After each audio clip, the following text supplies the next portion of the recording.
ষষ্ঠ শ্রেণীর শিক্ষার্থী বন্ধুরা কেমন আছো তোমরা?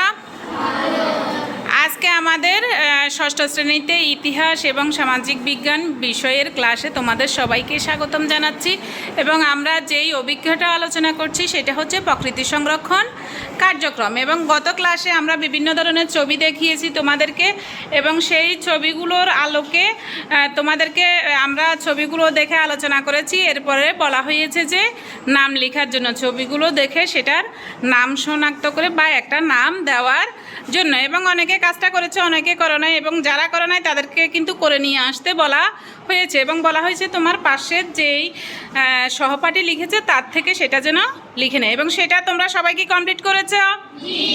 আচ্ছা। এবং বলেছি যে আজকের ক্লাসে আমরা তোমাদের বইতে একটা কিন্তু গল্প আছে, সেই গল্পটা আমরা পড়ব।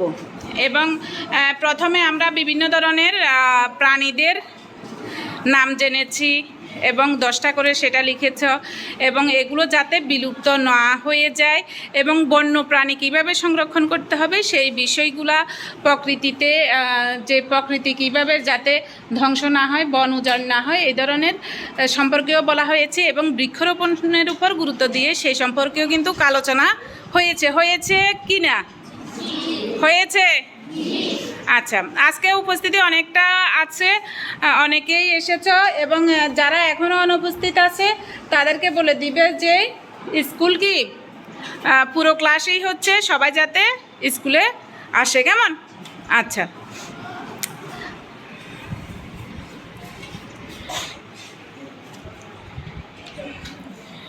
তো আমাদেরকে বই পড়াতে হলে আমাদেরকে এই বিষয়গুলো যেই অধ্যায়গুলো আছে সেই সাথে সাথে আমাদেরকে কিন্তু আমাদের শিক্ষক সহায়িকা সেই বইটাও কিন্তু দেখতে হয়। সেই কারণে বইটা কিন্তু আমরা প্রত্যেক দিনই নিয়ে আসি। এখন চলো আমরা এবং এখানে আমরা ক্লাসটা শুরু করি এবং যে ছবিগুলো দেওয়া ছিল সেগুলোর নাম কিন্তু তোমরা লিখেছ। এরপরে যেই তাদের শিক্ষিকা জানতে চেয়েছেন যে এইসব সমস্যার পেছনে কার ভূমিকা আছে এবং এই সমস্যাগুলো দূর করতে কাদের ভূমিকা পালন করতে হবে। এরপরে আমাদের দেখো এই পার্টটা পেজ নাম্বার হচ্ছে 77। সবাই বই নিয়ে এসেছ? দেখাও একটু আমাকে, বই আছে সবার কাছে? গুড।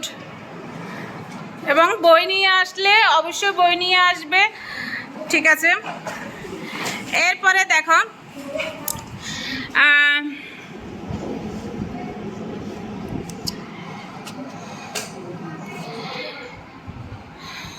আমরা কিভাবে কাজ করলে প্রকৃতি ও পরিবেশ সংরক্ষণের কাজে বেশি ভূমিকা রাখতে পারবো এবং সবাই তখন বলছে যে সবাই মিলে কী হবে, কীভাবে আমরা প্রকৃতি যখন সংরক্ষণ করব, পরিবেশ সংরক্ষণ করতে হলে আমাদেরকে কি করতে হবে?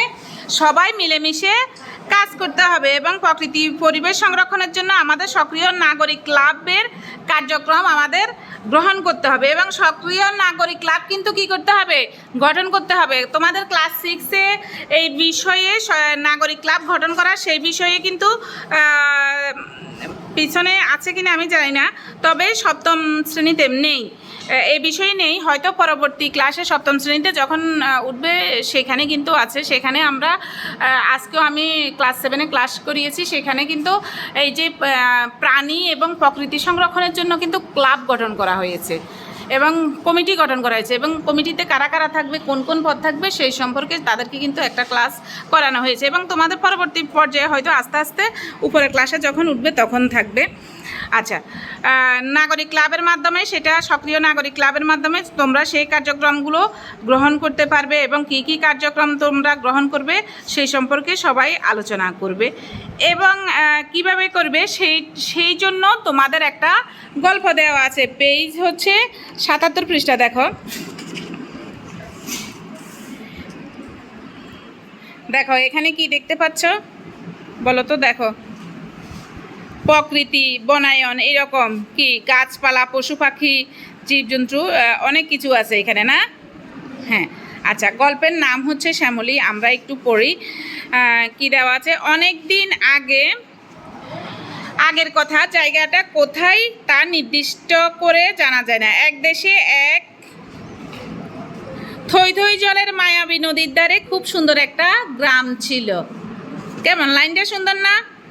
থই থই জলের মায়াবী নদীর ধারে সুন্দর একটা গ্রাম ছিল, নাম ছিল তার শ্যামলী। গ্রামের নাম, সবাই গ্রামের নাম আছে না? ঠিক এরকম একটা তোমাদের যার যার গ্রামের নাম দেওয়া আছে না, ঠিক এরকম একটা গ্রাম, সেটা হচ্ছে গ্রামের নাম হচ্ছে শ্যামলী। গ্রামের একদিকে নদী আর বাকি তিন দিকে হচ্ছে ঘন সবুজ বন।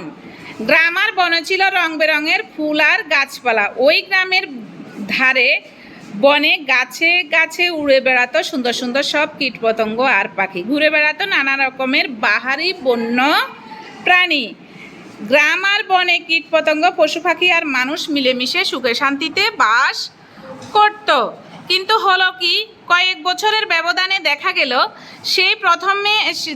প্রথমে আস্তে আস্তে বনের ঘাস আর ছোট ছোট গাছ কমে যেতে লাগলো। তারপর আস্তে আস্তে বড় বড় গাছপালা কমতে লাগলো। এখানে দেখো, এখানে এই ছবিটা দেখতে পাচ্ছ, এখানে অনেকগুলো হরিণ আছে। দেখো ওইখানে যেই সবুজ, আগেরটাতে যেই সবুজ বনায়ন ছিল, পরেরটাতে কিন্তু সেই সবুজ বনায়ন নেই, ছোট ছোট গাছ নেই, বড় গাছগুলো একেবারে শুকিয়ে গেছে, কেটে নিয়ে গেছে, এরকম মনে হচ্ছে না? হ্যাঁ, আচ্ছা। তো সেখানে কমতে লাগলো এবং ওরা খেয়াল করলো ধীরে ধীরে এলাকায় কি বৃষ্টিপাত কমে যেতে লাগলো। গাছপালা যেখানে বেশি থাকে সেখানে বৃষ্টিপাতও কিন্তু হয়, এবং বৃষ্টিপাত হলে তোমার ফসল ফলাতে সব কিছুই ভালো হয়। আচ্ছা, তখন গাছপালার সাথে সাথে কীটপতঙ্গ আর পশু পাখিও হারিয়ে যেতে লাগলো। আস্তে আস্তে বৃষ্টি এতই কমে গেল যে নদীর পানিও শুকাতে লাগলো। চারপাশে সবুজ রং উধাও হয়ে শুকনো খটখটে বাদামি রং ছড়িয়ে পড়তে শুরু করলো। তাহলে আমাদের আগের ছবি আর পরের ছবিটা দেখলে কিন্তু আমরা অনুমান করতে পারি না, একটা হচ্ছে সবুজ বনায়ন আর একটা এটা কি হয়ে গিয়েছে, কিছুটা বাদামি হয়ে গিয়েছে। নদীর পানি আর বৃষ্টি কমে যাওয়া ক্ষেতের ফসলও কমে যেতে লাগলো। আশঙ্কা দেখা দিল যে এই অবস্থা চলতে থাকলে কিছুদিনের মধ্যে গ্রামের মানুষের কি হবে, খাবার কমে যাবে এবং গ্রামটির অবস্থা এমনই প্রাণহীন বিবর্ণ হয়ে গেল যে বহু বছরের ব্যবধানে যারা গ্রামটিতে বেড়াতে আসতো তারা প্রথমে চিনতেই পারতো না যে এটা তাদের সেই শ্যামলী নামের গ্রাম। অর্থাৎ কেমন যেন বিবর্ণ হয়ে গিয়েছে, গাছপালা নেই, পশু পাখি নেই, বিভিন্ন ধরনের বন্যপ্রাণী নেই। তো এখন আমরা বুঝতে পারছি তো কেন নেই। আস্তে আস্তে আমরা যে আগের পাঠের আলোচনার সাথে একটু মিল করতে পারছো না যে কেন এগুলো হয়েছে। আচ্ছা, সবাই শুধু এইটাই বলতো যে কি সুন্দর গ্রামটা এখন কেমন হয়ে গেল, কিন্তু কেউই জানতো না কি করলে শ্যামলী গ্রামের হারানো প্রাণ আবার ফিরিয়ে আনা যায়। এমনই যখন অবস্থা, তখন ওই গ্রামের একদল ছেলে মেয়ে চিন্তা করলো এই অবস্থার একটা পরিবর্তন দরকার। ঠিক করলো তারা গ্রামের হারিয়ে যেতে বসা সবুজ গাছপালা এবং রং বেরঙের পশু পাখি কীটপতঙ্গ আর জল থই থই নদী আবার ফিরিয়ে আনবে। কিন্তু তারা জানে না কিভাবে এই কাজ সম্পূর্ণ করা সম্ভব। একদিন তারা আলোচনায় বসলো, তারা উপায় খুঁজে বের করতে হবে এবং নিজেদের মধ্যে কথা বলে ওরা বুঝলো আসলে সমস্যাটা সম্পর্কে অনেক প্রয়োজনীয় কথাই তারা জানে না, কারণ তারা বয়সে ছোট, অনভিজ্ঞ, কিন্তু তারা সমস্যাটা কিন্তু বুঝতে পারছে, সমস্যা কেন এমন হচ্ছে এবং সমস্যা বুঝতে পারছে, কিন্তু এর থেকে উত্তরণের পথ কিন্তু খুঁজে পাচ্ছে না। আচ্ছা, খুঁজে বের করতে হবে। নিজেদের মধ্যে কথা বলে ওরা বুঝলো আসলে সমস্যাটা সম্পর্কে অনেক প্রয়োজনীয় কথাই তারা জানে না, তাই সেগুলো সমাধান করতে পারছে না। ভেবে ভেবে তারা কয়েকটি বিষয় বের করলো যার উত্তর না জানলে সমস্যাটি সমাধান করা সম্ভব হবে না, এবং এখানে বিভিন্ন বিষয়গুলো দেওয়া আছে, আমরা পড়ব। এখন তোমরা কি একটু অনুমান করতে পারতেছ যে এখানে কী ধরনের সমস্যা আছে, কী কারণে এই গ্রামটি এরকম বিবর্ণ হয়ে গিয়েছে, আগের যে সৌন্দর্য ছিল সেই সৌন্দর্য সবুজ শ্যামলিমা সেটা নেই কেন, একটু কি অনুমান করতে পারবে বলো? গাছ কাটার ফলে। তুমি কিছু অনুমান করতে পারো? কারো কি এরকম বলো? গাছ না থাকার ফলে। আর কেউ? কারণ আমরা খুব দ্রুত এটা বুঝতে পারছি কেন কি আমরা আগের পাঠগুলোতে এই সম্পর্কে কিছুটা হলেও আমরা কিন্তু পড়েছি আমরা, কিন্তু একটু হলেও জানতে পেরেছি কিভাবে কেন এরকম হয়, বন্যপ্রাণী কেন সংরক্ষণ করতে হয়, পরিবেশ কেন, প্রকৃতি কেন যত্ন নিতে হয়, কেমন কেমন। আচ্ছা, তো এখন দেখো এখানে তারা যে বিষয়গুলো তাদের আলোচনার পরিপ্রেক্ষিতে উঠে এসেছে, যে আগে বনের গাছপালা, পশু পাখি, কীটপতঙ্গের সংখ্যা এবং বৃষ্টি আর নদীর পানির পরিমাণ কেমন ছিল। তাহলে আগে তাদেরকে জানতে হবে এখানে আগের বন গাছপালা কেমন ছিল, কি পরিমাণে ছিল, পশু পাখি কীটপতঙ্গের সংখ্যা, বৃষ্টি কেমন হতো, নদীতে পানি কেমন থাকতো, নদী এখন কেন এমন শুকিয়ে গেছে, কেমন। এরপরে দেখো এমন অনেক গাছপালা, পশু পাখি কীটপতঙ্গের সংখ্যা, বৃষ্টি আর নদীর পানির পরিমাণ কেমন আছে এখন, সরি অর্থাৎ আগেরটা ছিল কি আগের, এরপরে এখন তারা বলছে যে এখন কেমন আছে, আগেরটার সাথে এখনকারটা তারা তুলনা করার এই প্রশ্নগুলো তারা তৈরি করেছে। এবং পরবর্তীতে তাদের মনে আবারও প্রশ্ন জেগেছে কেনই বা এসব কমে গেল, কেন এই বৃষ্টি কম হচ্ছে, নদীতে পানি কম হচ্ছে, গাছপালা কেন নয়। এবং পরিশেষে তারা যে কী করলে আবার বনের গাছপালা, পশু পাখি, কীটপতঙ্গের সংখ্যা, বৃষ্টি আর নদীর পানির পরিমাণ বাড়ানো যাবে। এখন কি করলে এটা বাড়বে, কি করলে বাড়বে বলো, কি করলে, একটা ন্যূনতম কারণ বলো, বা কি অনুমান করতে পারতেছ, যারা বলেছ আগে যারা বলেছ তারা না, অন্য কেউ ট্রাই করো। আমরা বেশি বেশি গাছ লাগালে বৃষ্টি হবে, এবং আর কি হবে, সবুজ বনায়ন হবে, এবং আর কি হতে পারে, এই গাছপালা লাগালে গাছপালাতে কি হবে, ফল ফুল হবে, ফুলে ফুলে সেটা সুশোভিত হবে, সেটা ঠিক আছে, আর কি হবে, পশু পাখি কীটপতঙ্গ তাদের বৃদ্ধি পাবে, এবং তাদের আবাসস্থল থাকার কারণে এখানে কিন্তু আস্তে আস্তে সেটা বাড়তে পারে।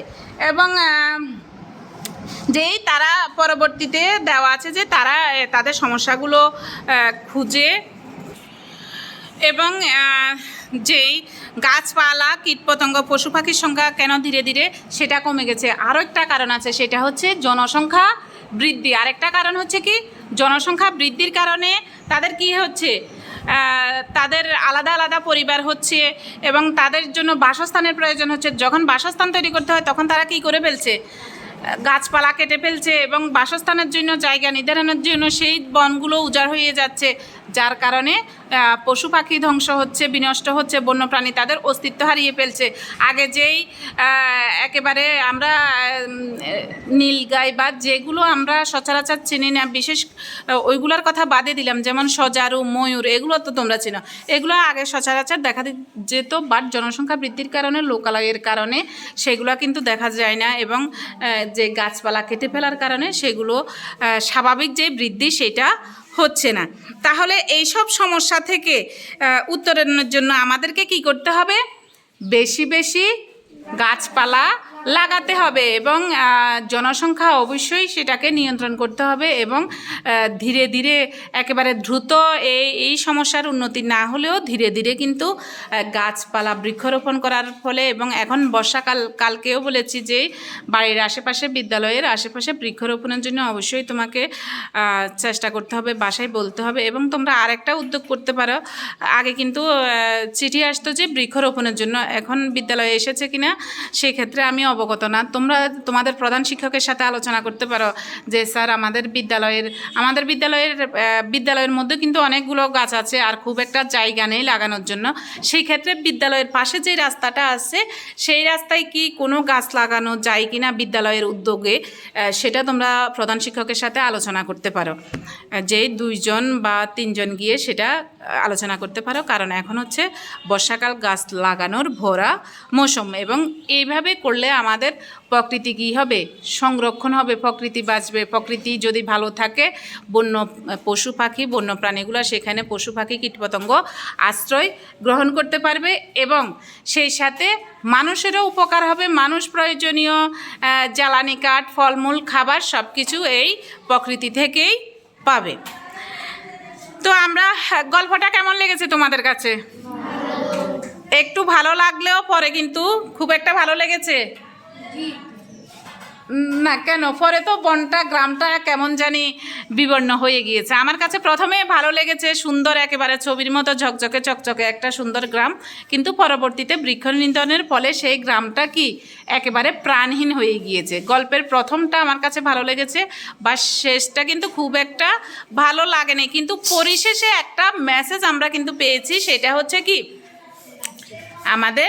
আমরা কিন্তু এই প্রকৃতিকে আমরা আবার সুন্দরভাবে গড়ে তুলতে পারি। আমরা কিন্তু এই প্রকৃতিটাকে আবার কি সুন্দরভাবে গড়ে তুলতে পারবো।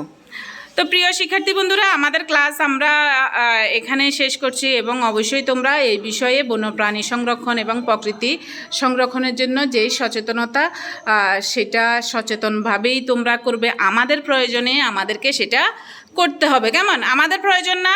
প্রয়োজন কাদের? আমাদেরই প্রয়োজন। সেই ক্ষেত্রে আমাদের যখন আমাদের প্রয়োজন, সেই ক্ষেত্রে আমাদেরকে অবশ্যই সচেতন হয়ে এই কাজগুলো করতে হবে। তো ধন্যবাদ সবাইকে এই পর্যন্ত ক্লাসটা উপভোগ করার জন্য। তোমাদের সবাইকে ধন্যবাদ। পরবর্তী ক্লাসে আবার দেখা হবে। সেই পর্যন্ত সবাই ভালো থাকবে, সুস্থ থাকবে। ধন্যবাদ।